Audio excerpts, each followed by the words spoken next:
নমস্কাৰ ৰাইজ, আজি আপোনালোকক দেখাবলৈ ওলাইছোঁ এখন বিশেষ মেলা, নেটফিহাট ভোগালী মেলা। এই মেলা আৰম্ভ হৈছে 9 জানুৱাৰীৰ পৰা 13 জানুৱাৰীলৈকে। গতিকে ৰাইজ আহক, দেৰি নকৰি এই মেলা উপভোগ কৰোঁ।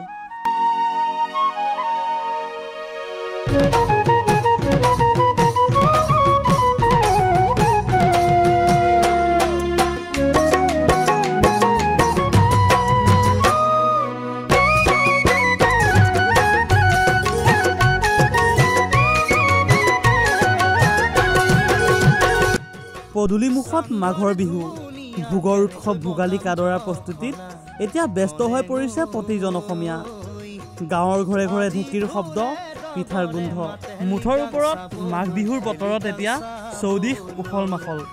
আৰু এই নেটফিহাট ভোগালী মেলাত প্ৰতিজন লোকে নিজৰ নিজৰ বিপণীত কিছুমান ট্ৰেডিশ্যনেল ড্ৰেছ, জলপান, লাৰু পিঠাকে আদি কৰি বিভিন্ন ধৰণৰ বস্তু উপলব্ধ কৰিছে।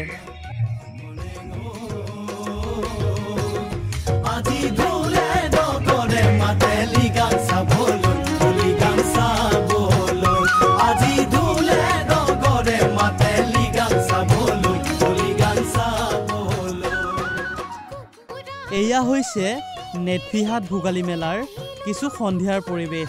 নিয়ৰসৰা গধূলি, মাঘ মাহৰ জাননী, মেজিৰ তলত ধেমালি, চোৱা আহি পালেহি মৰমৰ ভোগালী। আহক ৰাইজ, এতিয়া উপভোগ কৰোঁ এই মেলাৰ কিছু সাংস্কৃতিক অনুষ্ঠান।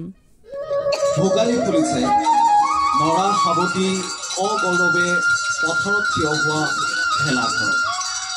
সৰ্বত্ৰ এতিয়া ভোগালী ফুলিছে। মোৰ আইৰ জোহালৰ পিঠাৰ খোলাত ভোগালী ফুলিছে।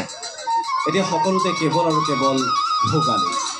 এই যে লখিমীক আমি আদৰি আনিলোঁ ভঁৰাললৈ, তাৰ পাছৰ পৰাই কৃষকৰ মন আনন্দত নধৰা হৈছে। এই সময়খিনি কিবা মায়া লগা, এই ৰাতিবোৰ কিবা মায়া লগা। আহক, এই মায়াখনৰ ৰাতি আৰু অধিক মায়াময় কৰি তোলোঁ।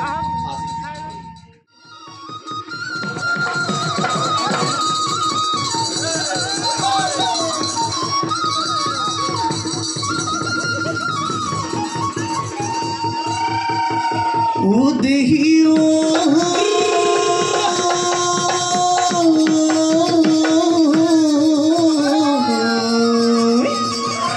ওই মহঘলি চাপৰি ওই আহিবি দেলা হৰি